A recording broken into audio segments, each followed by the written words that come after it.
Ano ba yan? Papasok pa lang ako pero yung mukha ko pauwi na. Nakakainis, nakakapagod. Ang par-uwi naman kasi ng school na ability na to sa house natin. Iyo, nakakadiri. Ang lagkit-lagkita ng pawis natin. Pwede nang ibenta sa bangketa. Nakakatakot kahit bilisan natin ang takbo at habulin tayo ng aso. Late pa rin tayo. Nakaka-boring. Bakit kasi naglakad tayo? Pwede namang sumakay. May bayad nga lang.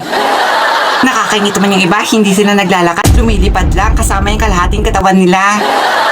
Kaya hindi na tayo mukhang Disney princess. Nagbuka na tayong Disney villain. Kakalungkot. Naligo pa naman tayo para maging fresh. Tapos nagmukha tayong feeling fresh. Naku, naalala ko kaya tayo nag-walking kaganina kasi wala tayong pera. Anong gagawin natin? Wala tayong makeup. Paano tayo makakapag-retouch? Retouch? Hindi. Rewatch. Guys, okay lang yan. Kumukha na tayong pauwi na. At least, walang mababago kahit umuwi na tayo. Uy, T, ano nangyari sa'yo? Parang pagod na pagod ka. Uwian na ba?